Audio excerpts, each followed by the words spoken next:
Students with Disabilities at College, What Parents Need to Know, by Cynthia Woiderski, Woiderski Training and Consulting. Today's presentation will include highlights of 10 differences between high school and college, how to access services at college, skills students need to be successful, issues to consider when choosing a college, and tips for parents. Let's begin with 10 ways high school is different than college. Number 1, institutions of post-secondary education are not covered by the same set of laws. The IDEA and Subpart D of Section 504 do not apply to colleges and universities. This means the IEP or 504 plan generated in high school do not carry over. It's true that Section 504 applies to colleges, but it's Subpart E, not D, and the requirements are a little different. And of course, the Every Student Succeeds Act does not cover post-secondary institutions. With the IDEA, local agencies or LEAs are responsible to find, assess, and remediate disabling conditions. Children are entitled to a free and appropriate education.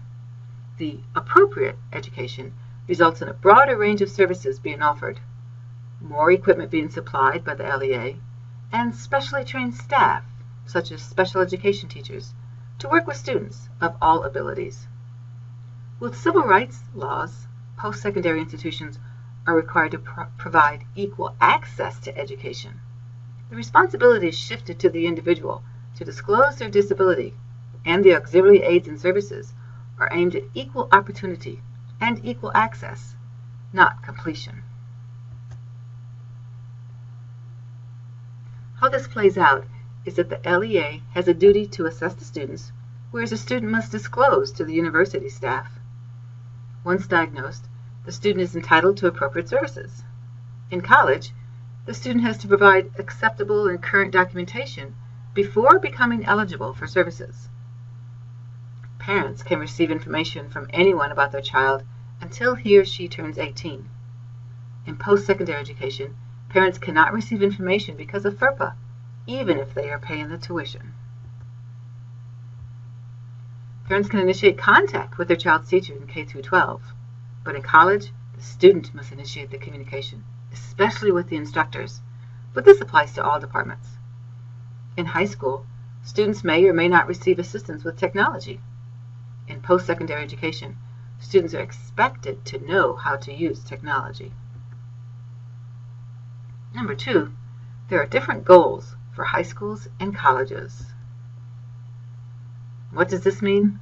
Whether we'd like to admit it or not, the laws dictate our goals. The goal for K through 12 is success. And how do you measure that a student has been successful in high school? Graduation. With disability services offices, the goal is equal access. Of course, everyone wants students to be successful and graduate from college. It's just not what the law mandates. Number 3, different accommodations are available. Institutions of post-secondary education will provide reasonable accommodations. But what is reasonable? It basically means effective. What will produce the intended or expected effect? The accommodation needs to be reasonable, not necessarily the preferred or requested accommodation. What limitation causes a student to not have access? Accommodations are based on functional limitations, not disability. A common question from a disability coordinator might be, how does your ADHD affect your learning?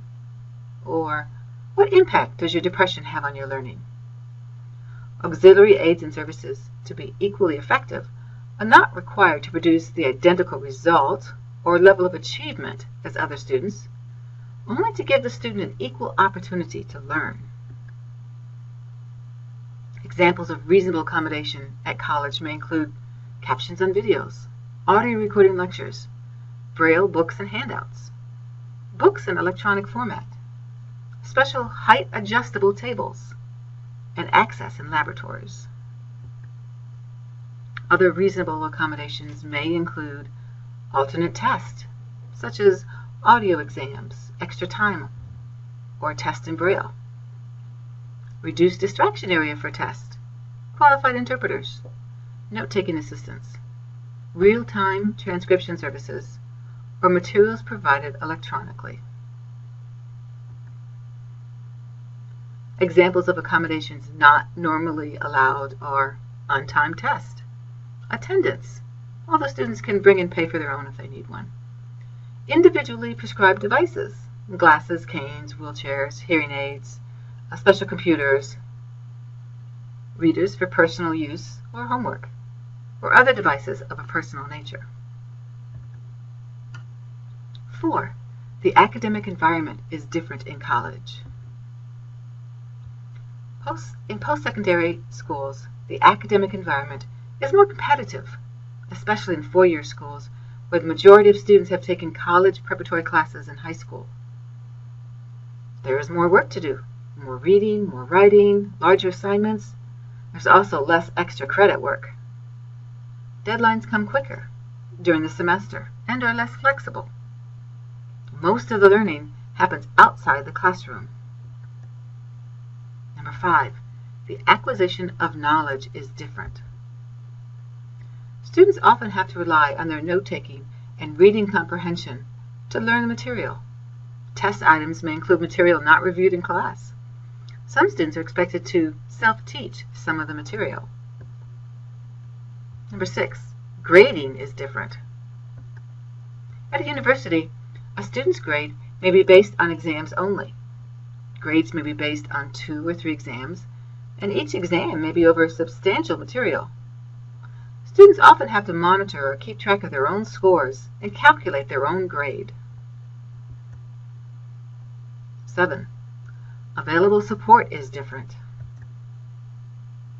There's often significantly less support in colleges and universities than in high schools, and it's the student's responsibility to request support. Also, the relationship with the instructor may be more impersonal. Number 8, responsibility is different. Mainly, the student is responsible to initiate services and responsible for their own academic progress. The student is responsible for finding the appropriate office on campus for accommodations before the start of the semester. The student must make an appointment to register and request accommodations. The student must submit current documentation that supports the accommodation request. And the student is responsible for any necessary follow-ups with services. The student is also responsible for their own academic progress. They need to motivate themselves to attend class and complete the assignments outside of class. No other person monitors their homework and gives reminders. All the assignments and test dates are in the syllabus. The students need to check the syllabi on a regular basis. Number 9 is stress. All change, good or bad, can produce stress. The biggest stressors seem to be the different academic environment, learning how to prioritize commitments, the social aspect of forming or wanting to form new relationships, and time management issues, especially with work, homework, residential community living, and dealing with or developing new family relationships. And number 10 is distractions. There are numerous additional distractions at college. There are more opportunities to socialize and attend more adult activities, all of which are more appealing than studying or going to class. And for those living on campus, the residence halls produce their own distractions, 24/7, with more activities, more people, more noise, and potentially less rest. How do students access auxiliary aids and services at college? While the process is a little different at each institution, most follow this pattern. First, the student must contact the appropriate office. They must visit the disability office. Informing someone in admissions, financial aid, campus life, a professor, or an academic advisor does not usually work. The student must provide appropriate documentation. Once a decision has been made, the office produces some type of accommodation letter or notification for instructors. In some cases, the student delivers the letter. Sometimes it's emailed directly to the faculty. But in most cases, the student must dialogue with instructors before receiving any services. The courts allow the schools to determine what they require for documentation, and the differences are wide-ranging, especially for students with cognitive or learning disabilities. Because IQ assessments are no longer required every 3 years in high school, a few colleges are accepting achievement assessments without the aptitude results. This is definitely something that needs to be clarified for each student's school of choice. Some community colleges will now accept the IEP or 504 plan, and then if the student transfers to a university, he or she may find that they're not eligible for any services based on the high school IEP without test results. If a transfer is even remotely possible, the student should be encouraged to discover what documentation requirements are at all potential schools. The documentation must be sufficient to support the student's request and identify the current functional limitations. Documentation for a math learning disability is not going to allow for extended time on tests in history or biology. In the same way, documentation from a physician for ADHD is not necessarily going to allow a student more time to complete tests without additional information on how the ADHD impacts the student. Students with learning disabilities or cognitive disabilities are sometimes caught between a rock and a hard place. Neither secondary nor post-secondary are required to provide the updated testing. Yet the student needs the test results to access services at universities. Let's talk about skills students need to be successful. There are 4 main skills: self-advocacy skills, responsibility, leadership, and technology. Students need to advocate for themselves by asking for services. Students have to explain the characteristics of the disability and the impact on their learning. They engage in problem solving. Students often have to go to professors' offices and speak to them. Students have to seek guidance and assistance from appropriate resources, such as tutoring, advising, or requesting adjustments in services. Students are responsible to make sure accommodations are in place before they are needed. They're expected to read the syllabi and have all assignments ready on time. They are responsible for managing their time effectively and getting to class. All students, regardless of their disability, are expected to know and follow the rules in the Student Code of Conduct. Students are also responsible for filling out forms, making and keeping appointments with different departments on campus. They're responsible for their own hygiene, including laundry and cleaning rooms if they live on campus. Studying daily. Students are responsible for their own passwords, money transactions, and ID cards. It's important for students to demonstrate leadership skills, especially on a resume. They can do this by joining clubs and organizations and possibly becoming an officer in at least one, keeping a part-time job or a summer job, volunteering in the community.